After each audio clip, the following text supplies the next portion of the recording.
الله الرحمن الرحيم يا صاحبي السجن أأرباب متفرقون خير أم الله الواحد القهار ما تعبدون من دونه إلا أسماء سميتموها أنتم وآباؤكم ما أنزل الله بها من سلطان إن الحكم إلا لله أمر ألا تعبدوا إلا إياه ذلك الدين القيم ولكن أكثر الناس لا يعلمون يا صاحبي السجن أما أحدكما فيسقي ربه خمرا وأما الآخر فيسلب فتأكل الطير من رأسه قضي الأمر الذي فيه تستفتيان وقال للذي ظن أنه ناج منه اذكرني عند ربك فأنساه الشيطان ذكر ربه فلبث في السجن بضع سنين صدق الله مولانا العظيم وصدق رسوله النبي الأمي الكريم ونحن على ذلك لمن الشاهدين والشاكرين والحمد لله رب العالمين. گزشتہ آیات میں آپ نے یہ سنا تھا کہ یوسف علیہ السلام کے ساتھ جیل میں دو جوان بھی داخل ہوئے تھے. تو وہ جب یوسف علیہ السلام سے متاثر ہوئے اور ان کی عبادت بزرگی چہرے کی نورانیت کی وجہ سے مانوس ہوئے تو انہوں نے خواب دیکھا تھا جیل میں قیام کے دوران. اس کی تعبیر یوسف علیہ السلام سے پوچھی. تعبیر کے لیے یوسف علیہ السلام کا انتخاب کی. یہ خواب کی تعبیر کے بارے میں نے آپ کو پہلے بھی بتایا تھا کہ رسول اللہ نے فرمایا کہ ہر کسی کو خواب مت بتایا کرو. دو آدمیوں کو، یا وہ محبت کرنے والا ہو، گہرا دوست ہو، خیر خواہ ہو کہ وہ اچھی تعبیر دے، اور یا سمجھدار آدمی کو جو خواب کی تعبیر جانتا ہو. خواب کی، کیونکہ خواب اس وقت تک خواب ہے جب اس کی تعبیر نہ نکالی جائے، اور جب تعبیر نکالی جائے پھر واقعہ بن جاتا ہے، پھر خواب نہیں رہتا.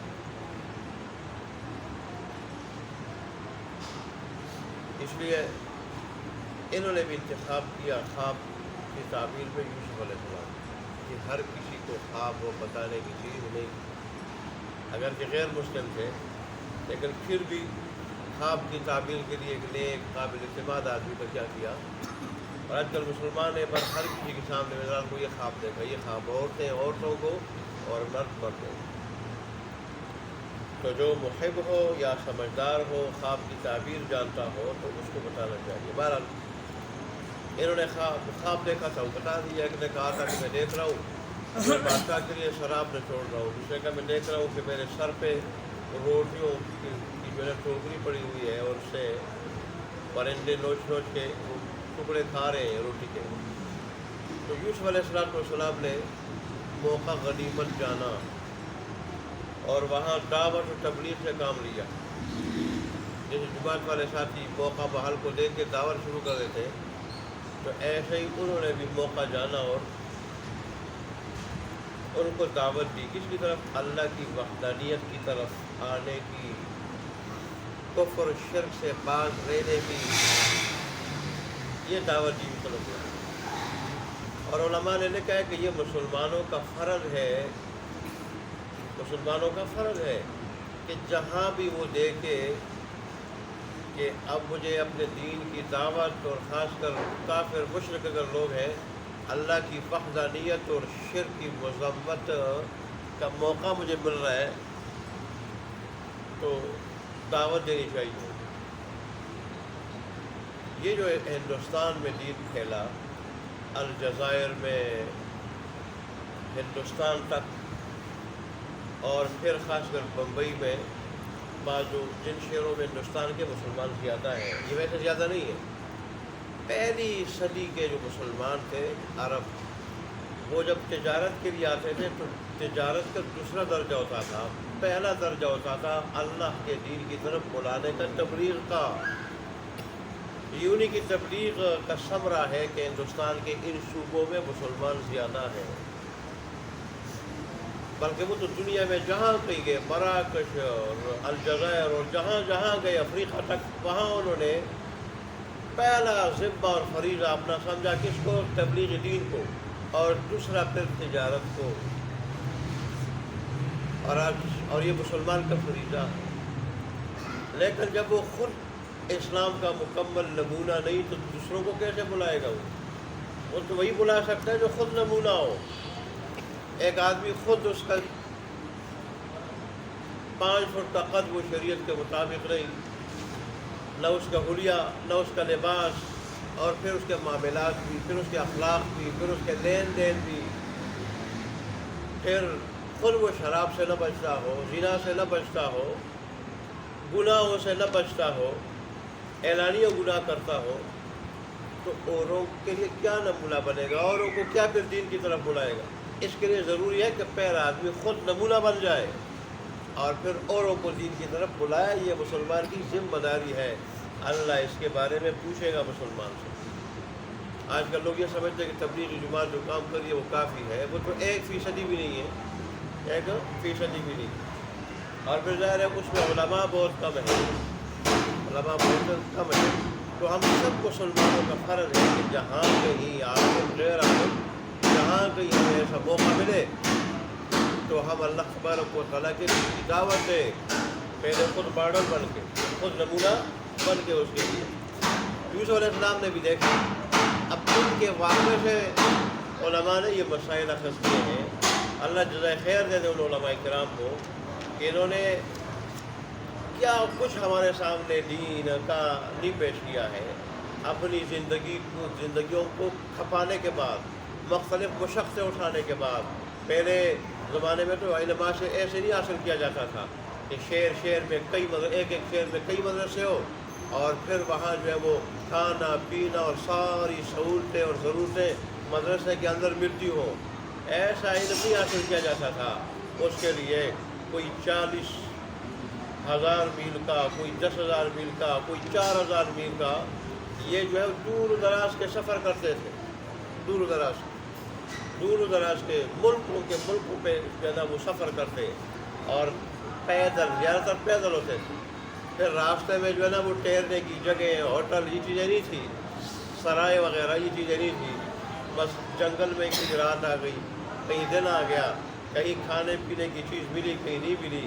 ان لوگوں نے اتنی مشقتیں اٹھا کے ہمارے لیے علم کو اکٹھا کیا، تفسیر کا علم، حدیث کا علم، فقہ کا علم، مختلف علوم انہوں نے حاصل کیے اور پھر ہم تک پہنچائے۔ یہ ان علماء کی بہت بڑی قربانی ہے، اور پھر ایک آیت سے کئی مسائل انہوں نے مستنبط کیے، نکالے۔ تو اس طرح یہ تفسیر کا علم، حدیث کا علم اور مسائل، فقہ کے مسائل، یہ سارے کے سارے جو ہے نا یہ علوم ہم تک پہنچے۔ تو یہ مسلمانوں کی ذمہ داری ہے۔ یوسف علیہ السلام کے اس واقعہ سے انہوں نے اخذ کیا ہے کہ مسلمان کو جہاں کہیں بھی وہ سمجھے کہ اب تبلیغ دین کا موقع ہے تو اس کو غنیمت جانتے ہوئے ایسے لوگوں کو جو گمراہی میں پڑے ہوئے ہیں، جو رائے راست سے ہٹے ہوئے ہیں، ان کو دین کی طرف بلائیں۔ ہاں وہ مسلمان ہو، بے عمل ہو یا کافر ہو۔ دوبارہ انہوں نے پہلے تو ان کو دعوت دے دی۔ پہلے بھی کچھ دعوت کا حصہ گزرا تھا کہ اس میں انہوں نے سب سے پہلے اپنا تعارف کرایا، کہ اپنی حیثیت بتائی کہ اللہ نے مجھے علم دیا ہے، جہاں اور علم دیا ہے وہاں خواب کی تعبیر کا علم دیا ہے۔ تمہارا کھانا تمہیں پہنچنے سے پہلے، آنے سے پہلے میں تمہیں خواب کی تعبیر دے دوں گا، بے فکر ہو جاؤ۔ اور پھر اپنا خاندانی تعارف بھی کرایا کہ اعلیٰ خاندان سے میرا تعلق ہے، میرے باپ دادے جو ہے وہ کیا ہے، وہ جلیل القدر انبیاء ہیں۔ یہ ذکر کرنے کے بعد پھر اللہ کی وحدانیت کی دعوت دی، اور شرک سے جو ہے ان کو باز رکھنے کی دعوت دی، شرک کی مذمت بیان فرمائی، اللہ کی وحدانیت والے عقیدے کو کہ ایک اللہ ہی سب کچھ ہے اور سب کچھ دیتا ہے، وہ سب کچھ ہے اور سب کچھ دیتا ہے، اس کی قدرت بھی بڑی، اس کا علم بھی بڑا، وہ دنیاوی بادشاہوں کی طرح نہیں کہ طاقت بھی محدود اور علم بھی محدود، ساری رعایا کے حالات کا پتہ بھی نہ چلے، ان تک پہنچ بھی نہ سکے۔ اللہ ایسا نہیں، اللہ ایسا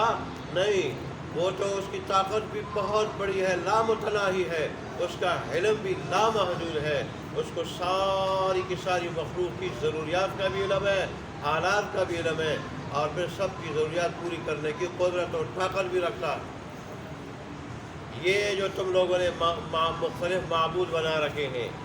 اور پھر کوئی سونے کا معبود ہے، کوئی چاندی کا معبود ہے، کوئی پیتل کا معبود ہے، کوئی پتھر کا معبود ہے، یہ اور پھر مختلف کاموں کے لیے مختلف معبود تم نے رکھے ہیں، تو یہ جگہ جگہ ماتھا رکھنا اور ماتھا رگڑنا یہ بہتر ہے، یا ایک اللہ کے سامنے سجدہ کرنا، ماتھا رکھنا یہ بہتر ہے؟ مختلف دروں پہ ٹھوکرے کا کھانا یہ بہتر ہے، یا ایک اللہ تبارک و تعالیٰ سے کسی بھی کونے میں چاہے، کسی بھی کونے میں چاہے قبر پہ جانا، آستانے پہ جانا، مزار پہ جانا یہ ضروری نہ ہو، بلکہ کسی کونے میں، گھر کے کسی کونے میں، گوشے میں، جہاں یہ ہے، جنگل میں، منگل میں، درخت کے نیچے، جہاں بھی چاہے اللہ تبارک و تعالیٰ سے مانگے، اپنی ضروریات اس کے سامنے رکھے، یہ بہتر ہے، یا در در کی ٹھوکرے کھانا یہ بہتر ہے؟ اس طرح ان کو جھنجھوڑا۔ اور پھر آج کی آیات میں تو یوسف علیہ السلام نے یہاں تک کہہ دیا، جہاں پہ یہ بات کہہ دی کہ ایک اللہ کے در پہ جانا اور ایک اللہ سے مانگنا بہتر ہے یا مختلف معبودوں سے، جہاں یہ بات کہی، ظاہر ہے ایک اللہ سے مانگنا بہتر ہے جو قہار ہے، غالب ہے، مالک ہے، خالق ہے۔ وہاں یہ بھی کہہ دی کہ یہ جتنے بھی معبود ہیں، معبود بتوں کی شکل میں، یہ تم نے خود جو ہے وہ کیا کیا، تجویز کیے ہیں، خود تجویز کیے ہیں، خود بنا لیے، سونے کا بت، چاندی کا بت، پتھر کا بت، پیتل کا بت، یہ خود بنا لیے، اور پھر خود جو ہے نا کام بھی تجویز کیے، ان کے نام بھی تجویز کیے کہ یہ کاروبار میں ترقی کا معبود ہے، یہ اولاد مانگنے کا معبود ہے، اور یہ جو ہے بگڑی جو ہے وہ پار کرنے کا کیا ہے، معبود ہے۔ یہ کام بھی تم نے خود تجویز کر لیے، نام بھی تم نے خود تجویز کر لیے۔ اللہ نے تو اس کی اجازت نہیں دی، نہ اس کی کوئی سند اور دلیل اتاری اللہ نے کہ میرے سوا یہ بھی معبود ہے، یہ بھی معبود ہے، اور یہ کام میں نے ان کے سپرد کیے، ان کے سپرد کیے ہیں۔ تو کس گمراہی میں پڑے ہوئے ہو؟ انہوں نے خوب جھنجھوڑا، ان کو خوب جھنجھوڑا۔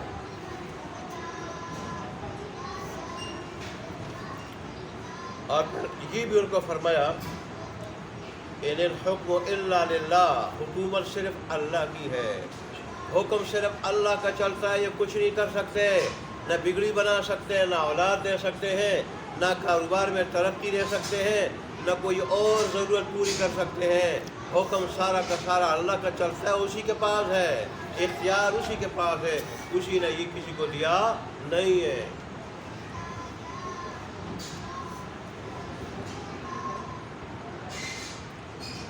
اور اللہ تبارک و تعالیٰ نے ہمارا حکم لیا ہے اللہ تعبدوا الا ایاہ، کہ عبادت صرف اسی کی کرو، عبادت اسی کی کرو، سجدے کی صورت میں، رکوع کی صورت میں، نیاز کی صورت میں، تعظیم کے ساتھ کھڑے رہنے کی صورت میں، تعظیم کے ساتھ کھڑے رہنے کی صورت میں، دست بستہ ہو کے، یہ اللہ تبارک و تعالیٰ کے ساتھ خاص ہے، اس کے سوا کسی کے لیے جائز اور روا نہیں ہے۔ عبادت کہا جاتا ہے حد درجہ تعظیم کو، حد درجہ ایسے اعتقاد کے ساتھ کہ جس کی میں تعظیم کر رہا ہوں وہ نفع نقصان کا مالک ہے، نفع نقصان، اور ما فوق الاسباب مدد پہ کیا قادر ہے، وہ اللہ تبارک و تعالیٰ کی ذات۔ اسباب کے تحت تو ایک دوسرے سے ہی مدد لینا جائز ہے، اسباب کے تحت، جیسے تعاون علی البر والتقوی ہے کہ تم نیکی کے کاموں میں ایک دوسرے کا کیا کرو، تعاون کرو۔ کوئی آدمی محتاج ہو جائے، مقروض ہو جائے تو اس کے ساتھ تعاون کیا کرو، اور خاص کر وہ جب اس کی درخواست کرے یا کوئی مظلوم ہے اس کی مدد کرو یا کوئی اور کسی کی ضرورت ہو، اسباب کے تحت مدد ہو، لیکن ما فوق الاسباب مدد اللہ کر سکتا ہے، اس کے سوا کوئی نہیں کر سکتا۔ کہ آدمی اللہ کے در کو چھوڑ کے دوسروں کے در پہ جائے، کہیں سے اولاد مانگے، کہیں سے کاروبار میں ترقی مانگے، اور پھر اپنی طرف سے ان سابقہ مشرکوں کی طرح جو ہے وہ عقائد گڑھ لے، باتیں بنا لے کہ فلانی جگہ پہ جاؤ اولاد مل جاتی ہے، اور فلانی جگہ پہ جاؤ کاروبار میں ترقی ہو جاتی ہے، فلانی جگہ پہ جاؤ تو بگڑی پار ہو جاتی ہے، اور فلانی جگہ پہ فلانی ضرورت پوری ہو جاتی ہے۔ اللہ نے فرمایا ساری ضروریات میں پوری کرتا ہوں، آسمان سے لے کے زمین تک جتنے بھی کام ہیں وہ خود کرتا ہوں۔ یدبر الامر من السماء الى الارض، قرآن کے الفاظ ہے، آسمان سے لے کے زمین تک جتنے بھی کام ہیں ان کاموں کا انتظام میں کرتا ہوں، وہ کام جو ہے وہ میں کرتا ہوں۔ یہاں پہ یوسف علیہ السلام نے بھی یہی بات ارشاد فرمائی کہ عبادت کسی بھی شکل میں ہو، نظر و نیاز کی شکل میں ہو، دعا کی شکل میں ہو، یا نماز کی رکوع سجدے کی شکل میں ہو، وہ ساری کی ساری جو ہے چیزیں اللہ تبارک و تعالیٰ کے ساتھ خاص ہے۔ ذالک الدین القیم، یوسف علیہ السلام نے یہی سیدھا دین ہے، یہی سیدھا راستہ کہ ایک اللہ کو سب کچھ سمجھا جائے۔ وہ جیسے خالق ہے، اس کو سارے مانتے ہیں کہ اللہ خالق ہے، وہ واجب الوجود ہے، اس کا وجود ذاتی ہے، کسی کا عطا کرنا نہیں، باقیوں کو اس نے عطا کیا ہے، اس کو بھی سارے مانتے ہیں۔ تو پھر اس کو بھی ماننا چاہیے کہ عبادت اللہ کے سوا کسی کی جائز نہیں، اور ضروریات بھی اللہ کے سوا کوئی اور پوری نہیں کر سکتا، حاجات اور کوئی پوری نہیں کر سکتا، بگڑی کوئی اور نہیں بنا سکتا۔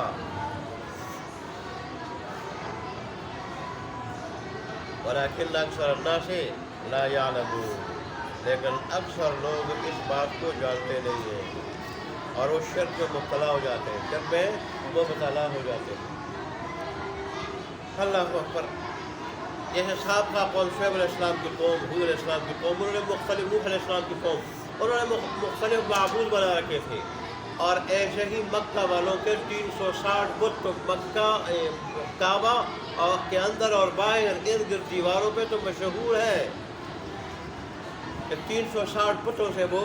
مانگتے تھے۔ اور جب رسول اللہ صلی اللہ علیہ وسلم فرمایا کہ ایک اللہ سے مانگو، ایک اسی کی بندگی کرو، تو یہ عجیب بات ہے۔ اس نے تو سارے کے سارے معبودوں کو ایک معبود بنا لیا، بھلا ایک معبود یہ سارے کام کر سکتا ہے؟ نعوذ باللہ، اس قسم کے ان کے عقائد تھے۔ تو اللہ تبارک و تعالیٰ ان کی تردید فرمائی کہ ہاں،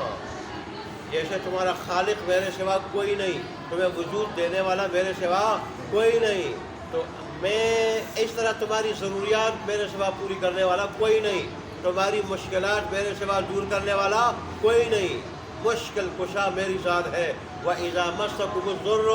فَلَا كَاشِفَ لَهُ إِلَّا هُوَ، قرآن کا برملا اعلان ہے، جب تمہیں کوئی تکلیف پہنچے، مشکل پہنچے، فَلَا كَاشِفَ لَهُ إِلَّا هُوَ، تو اس مشکل کو میرے سوا دور کرنے والا، کھولنے والا کوئی نہیں۔ یہی بات یوسف علیہ السلام نے موقع جان کر بتائی، دیکھا یہی موقع ہے، میرے پاس محتاج ہو کے آئے ہیں، میری ضرورت ان کو پڑی ہے، خواب کی تعبیر کی ضرورت پڑی، یہی موقع ہے کہ اللہ تبارک و تعالیٰ کے دین کی دعوت دو۔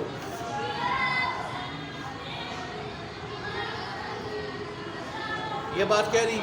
اب خواب کی تعبیر بتانے لگے، اور پھر اس میں کسی کا نام نہیں لیا کہ اس کے خواب کی یہ تعبیر ہے اور فلانے کے خواب کی یہ تعبیر ہے، بلکہ جیسے انہوں نے خواب کے الفاظ ایسے بتایا کہ کسی کی دل شکنی نہ ہو، بس کس الفاظ سے کہ دیکھو تم میں سے ایک جو ہے نا، جیسے اس نے خواب دیکھا ہے، تم میں سے ایک وہ اپنے بادشاہ کو پہلے کی طرح شراب پلائے گا، اس اپنے منصب پہ بحال ہوگا، اور دوسرا جو ہوگا جو خود باورچی تھا یا ان کا انچارج تھا، اس کو سولی پہ لٹکا دیا جائے گا، اور پھر جو ہے پرندے اس کے سر کو نوچ نوچ کے کھائیں گے۔ اس وقت یہ رواج تھا کہ جس آدمی کو سولی پہ لٹکاتے اس کو چند دن تک عبرت کے لیے رکھتے، لٹکتا ہوا رہتے، تو پھر اس دوران پھر مختلف جانور اور پرندے اس کے گوشت کو نوچ نوچ کر کھاتے تھے، نوچ نوچ کر۔ ویسے اس کو بھی اس کی تعبیر بتا دی کہ جب تک تم لٹکتے رہو گے تو تمہارے سر سے پرندے نوچ نوچ کے گوشت کو کھائیں گے۔ بعض روایت میں آیا کہ انہوں نے جب یوسف علیہ السلام نے تعبیر تو نے کہا تو مذاق کر رہے تھے، دل لگی کر رہے تھے، ہم نے کوئی خواب نہیں دیکھا تھا۔ تو یوسف علیہ السلام اس پہ کہنے لگے کہ میں جو کچھ کہہ رہا ہوں اس کا فیصلہ ہو چکا ہے، اس کا فیصلہ ہو چکا ہے۔ چنانچہ 3 دن کے بعد پھر آرڈر آیا، ایک سولی پہ لٹکا دیا گیا، دوسرا اپنے منصب پہ بحال ہوا۔ یہاں سے بھی تفسیر اور بیان والے کے مطابق علماء نے ایک مسئلہ خاص کیا ہے، جو آدمی جھوٹا خواب گھڑ کے کسی خواب کی تعبیر بتانے والے کے سامنے جا کے بتائے گا کہ میں نے یہ خواب دیکھا ہے، اگرچہ دیکھا نہ ہو، اور وہ اس کی تعبیر بتائے گا، تو پھر جو ہے وہ کیا ہوگا، وہ جو تعبیر دے گا اس تعبیر سے اس کو دوچار ہونا پڑے گا، دوچار ہونا پڑے گا، اگرچہ جھوٹا ہو، اگرچہ گڑا ہوا اس نے خواب دیکھا نہ ہو۔ جیسے انہوں نے کہا راجے اگرچہ یہی کہ انہوں نے خواب دیکھا تھا، لیکن بعض روایت میں ایسا بھی ہے، علماء نے اس سے یہ نکالا ہے کہ جو جھوٹا خواب گڑھ لے اور کسی عالم کو جا کے بتا دے اور اس کی تعبیر دے دے، تو پھر اگرچہ وہ جھوٹا تھا اس کی تعبیر سامنے آئے گی۔ اس لیے کوئی یہ حرکت نہ کرے کہ بعض اوقات لوگ مذاق میں آتے، مذاق میں پھر کیا ہوتے ہیں، حدیں کراس کر جاتے ہیں، پھر جو باتیں نہ کرنے کی ہوتی ہیں وہ بھی کر جاتے ہیں۔ اللہ تبارک اللہ ہمارے حال پر رحم فرمائے۔ اچھا جی، پھر ایسا ہی ہوا، ایک کے بارے میں تو آرڈر آیا کہ آ جائے منصب پہ بحال ہو جائے، اور دوسرے کو سولی پہ لٹکا دیا گیا، اور پھر ظاہر ہے اسی تعبیر کے مطابق جب تک وہ لٹکتا رہا تو فرشتے کیا پرندے آ کے اس کے سر کے گوشت کو نوچتے رہے اور کھاتے رہے۔ یوسف علیہ السلام نے جس کے بارے میں یقین کر لیا تھا کہ اس کو نجات ملے گی، تو اس کو کہہ دیا کہ بھئی اپنے مالک کے سامنے، بادشاہ کے سامنے میرا تذکرہ بھی کرنا کہ سب بے گناہ قید میں پڑا ہوا ہے۔ اب یوسف علیہ السلام کا یہ کام بالکل جائز تھا، اسباب کے تحت ایک دوسرے سے مدد لینا جائز ہے، ٹھیک۔ اور پھر دوسری یہ بھی بات ہے کہ تکوینی طور پر جو مصیبت پہنچ جائے اس کو رب کی طرف سے سمجھتے ہوئے اس پہ صبر کرنا چاہیے، واویلا نہیں کرنا چاہیے، لیکن اس مصیبت سے نکلنے کا راستہ ڈھونڈنا یہ بھی برا نہیں، گناہ نہیں۔ مصیبت سے نکلنے کا راستہ ڈھونڈنا یہ بھی برا نہیں، گناہ نہیں۔ یہ دونوں باتیں دیکھ کے یوسف علیہ السلام نے کیا کیا، اس مصیبت سے نکلنے کا راستہ ڈھونڈا، لیکن نبی کا مقام بڑا اونچا ہوتا ہے، بڑا اونچا مقام ہوتا ہے۔ تو دو چیز دوسروں کے حق میں جائز ہوتی ہے، بعض اوقات نبی کے حق میں وہ جائز نہیں ہوتی، اور معمولی لغزش میں بھی نبی کی کیا ہو جاتی ہے، تنبیہ ہو جاتی ہے۔ یہ یوسف علیہ السلام سے معمولی لغزش ہو گئی کہ جس اللہ تبارک و تعالیٰ نے باپ کے دل میں محبت ڈالی، جس اللہ تبارک و تعالیٰ نے کنویں سے نکالا، نجات دے دی، جس اللہ تبارک و تعالیٰ نے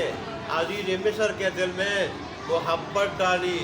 بیٹے کی طرح رکھا، صاحبزادے کی طرح رکھا، اور جس اللہ تبارک و تعالیٰ نے زلیخا کی بری تہمت سے بچایا، بری تہمت سے بچایا، جس اللہ تبارک و تعالیٰ نے جیلر کو عاشق بنایا، تو یوسف علیہ السلام کو اس اللہ تبارک و تعالیٰ کی طرف رجوع کرنا چاہیے تھا، غیر کی طرف رجوع نہیں کرنا چاہیے تھا۔ یہ لغزش اللہ تبارک و تعالیٰ کو پسند نہیں آئی۔ بعض شفیع روایات میں آتا ہے کہ یوسف علیہ السلام کو اس میں تنبہ بھی ہوا، تنبہ، اللہ کے نبی کو تنبہ بھی ہو جاتا ہے، اللہ تبارک و تعالیٰ سے تعلق بڑا مضبوط ہوتا ہے، تو اس پہ آپ نے اللہ تبارک و تعالیٰ سے نادموں کے معافی بھی مانگی، لیکن اللہ تبارک و تعالیٰ نے اس لغزش کی وجہ سے آزمائش کو بڑھا دیا۔ چنانچہ اگر رب کی طرف رجوع کرتے تو جلد اس سے نجات مل جاتی، پھر چند سال مزید جیل میں رہے، کتنا رہے اس میں مختلف روایات ہیں، تفسیر ضحاک والے تو 14 سال بتائے ہیں، اور ایسے ہی عبداللہ بن عباس انہوں نے 12 سال، لیکن شاہ عبد القادر محدث دہلوی رحمۃ اللہ علیہ نے اپنی تفسیر موجب القرآن میں انہوں نے 3-4 اقوال نقل کیے ہیں، 5 سال، 7 سال، 9 سال اور 12 سال، اور پھر راج انہوں نے 60 سال کو قرار دیا، اور مفسرین نے بھی اسی کو راج قرار دیا ہے کہ اللہ تبارک و تعالیٰ نے یہاں بیضا کا لفظ استعمال کیا ہے، اور بیضا کا اطلاق ہوتا ہے 3 سے لے کر 9 تک، 3 سے 9 تک. تو ظاہر ہے یہ 7 کا جو قول ہے یہ زیادہ راجع معلوم ہوتا ہے. بہرحال اس کے بعد بھی یوسف علیہ السلام جو ہے نا 60 سال تک جیل میں رہے. اللہ اکبر. بعض تفسیر روایات میں یہ آتا ہے، یا بابل کی روایت میں آتا ہے کہ جب یہ خواب جن ساتھیوں نے دیکھا تھا جیل میں، یوسف علیہ السلام سے محبت کا اظہار کرنے لگے تو انہوں نے کہا میرے ساتھ محبت کا اظہار نہ کرو. مجھ سے جب بھی محبت کا اظہار کسی نے کیا میں آزمائش میں مبتلا ہوا ہوں. پہلے پھوپھی نے محبت کا اظہار کیا تو اس وقت ایک آزمائش میں مبتلا ہوا، پھر والد نے محبت کا اظہار کیا، کنویں میں گرایا گیا، اور پھر عزیز مصر نے محبت کا اظہار کیا تو میں جیل پہنچا. اب جب تم محبت کا اظہار کرو گے میرے اوپر کوئی اور آزمائش آ جائے گی. تو بہرحال یوسف علیہ السلام کے اس واقعہ میں جو اسباب تھے وہ کچھ تو پہلے بتا دیے اور کچھ میں نے ابھی یہ بتا دیے. اللہ تبارک و تعالیٰ ان اسباب سے ہمیں سبق لینے کی توفیق عطا فرمائے. اور بات کہہ لیں کہ یوسف علیہ السلام نے تفسیری روایات ہے اس قیدی کو یہ کہا تھا کہ جا کے اپنے تذکرے سے مراد یہ ہے کہ میں نے جو کچھ تمہیں کہا ہے، میرا تذکرہ کرنا یعنی میں نے جو کچھ تمہیں کہا ہے نصیحت کی ہے، بادشاہ کے سامنے بھی کہنا کہ حکومت اللہ کی ہے، حکومت اصل حکومت اللہ کی ہے. یہ اللہ نے ظاہری اور مجازی عارضی حکومت جو تمہیں دی ہے تو اس میں جو ہے وہ اللہ تبارک و تعالیٰ کے غضب ناراضگی کا ذریعہ مت بناؤ. اللہ کے سوا کسی کی عبادت جائز نہیں. عبادت اللہ تبارک و تعالیٰ کے ساتھ خاص ہے. وہ جا کے وہ جو آدمی تھا شراب پلانے والا ادھر جا کے ان مزوں میں پڑا تو اس کو یہ بات وہ کیا ہو گیا، وہ بھول گیا. بعض نے یہ جو میں نے لغزش کی بات کی کہ یہاں جو ہے کہ انسانی کہ شیطان نے اس قیدی کو بات بلا دی. بات کریں ضمیر یوسف علیہ السلام کی طرف ہے کہ یہ مسلسل پریشانیوں کی وجہ سے یوسف علیہ السلام کے ذہن میں یہ بات نہ رہی کہ جہاں اور موقع پہ رب کی طرف رجوع کیا وہاں اس جیل سے رہائی میں بھی رب کی طرف کیا کرو، رجوع کرو. رب کی طرف کیا کرو، رجوع کرو. یہ بات میرے ذہن میں نہیں رہی. وہ مسلسل پیدل پہ پریشانیوں کی وجہ سے اور ظاہری اسباب کے تک جو کام جائز ہے اس سے کام لے لیا، لیکن مقام بڑا اونچا تھا تو اللہ تبارک و تعالیٰ نے اس میں بھی کیا فرمائی، تنبیہ فرمائی. اور مشہور تو یہی ہے، قرآن کے الفاظ بھی بتاتے ہیں کہ وہ ضمیر اس